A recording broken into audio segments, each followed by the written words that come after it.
আসসালামু আলাইকুম ওয়া রাহমাতুল্লাহি ওয়া বারাকাতুহু। সম্মানিত প্রিয় মুসলিম ভাই ও বোনেরা, আজকে আপনাদের মাঝে আলোচনা করব ৫ ওয়াক্ত নামাজের সময়সূচি, তাহাজ্জুদ, সেহরি শেষ সময়, ইশরাক, চাঁদের নামাজের সময়সূচি, ইফতারের শেষ সময়, নামাজের নিষিদ্ধ অক্তসমূহ, সূর্যোদয় সূর্যাস্তের সময়সূচি, প্রত্যেকটা জেলা বিভাগগুলোর নামাজের সময়সূচি। তা আজকে শনিবার ১৬ মে ২০২৬ ইংরেজি, ২ জ্যৈষ্ঠ, ১৪৩২ বাংলা, ২৮ দিলকদ, ১৪৪৭ হিজরি। ঢাকা এবং পার্শ্ববর্তী এলাকার নামাজের সময়সূচিগুলো তুলে ধরবো, তারপরে অন্যান্য জেলা বিভাগগুলোর নামাজের সময়সূচিগুলো তুলে ধরবো। তো যে যেখানে ভিডিও দেখছেন অবশ্যই কমেন্টের মাধ্যমে জানাবেন। আজকে ঢাকা মধ্যে পার্শ্ববর্তী এলাকার ফজরের নামাজ রক্তে শুরু হবে ৩টা ৫৩ মিনিটে, শেষ হবে ৫টা ১৫ মিনিটে। জোহরের নামাজ রক্তে শুরু হবে ১১টা ৫৮ মিনিটে, জোহরের নামাজ রক্তে শেষ হবে ৪টা ৩১ মিনিটে।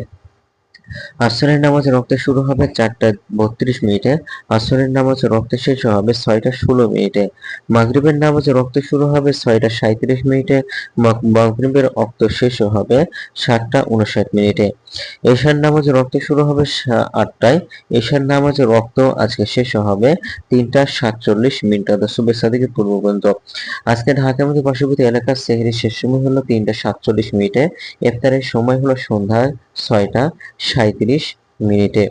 আজকে ঢাকার মধ্যে পার্শ্ববর্তী এলাকার নফল নামাজের উত্তম সময় ইশরাকের রক্ত সকাল ৫টা ৩০ মিনিট থেকে ৮টা ৩৩ মিনিট পর্যন্ত, জাসতের রক্ত সকাল ৮টা ৩৪ মিনিট থেকে ১১টা ৫১ মিনিট পর্যন্ত, তাহাজ্জুদের রক্ত ১২টা ৪৭ থেকে ৩টা ৪৭ মিনিট পর্যন্ত।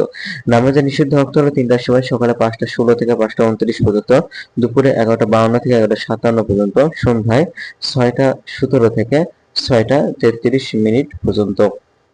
আজকে সূর্যাস্তের এই ছিল ঢাকার মধ্যে পার্শ্ববর্তী এলাকার নামাজের সময়সূচি। এখন আলোচনা করব বিভাগীয় শহরের জন্য উল্লিখিত সময়ের সঙ্গে যেসব বিভাগের সময় আপনারা যোগ বিয়োগ করবেন, তাহলে অর্থাৎ বিয়োগ করবেন চট্টগ্রামে ৫ মিনিট এবং সিলেটে ৬ মিনিট কম করবেন।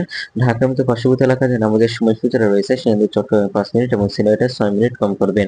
যোগ করবেন খুলনাতে ৩ মিনিট, রাজশাহীতে ৭ মিনিট, রংপুরে ৮ মিনিট, বরিশালে ১ মিনিট বেশি করবেন। ঢাকার মধ্যে পার্শ্ববর্তী এলাকার নামাজের সময়সূচি থেকে আজকের ভিডিওটি ছিল। আর এই সূত্রগুলো নিয়ে ইসলামিক ফাউন্ডেশনের ভিডিওটি ভালো লাগলে অবশ্যই চ্যানেলটি সাবস্ক্রাইব করে পাশে থাকবেন। ধন্যবাদ সকলকে।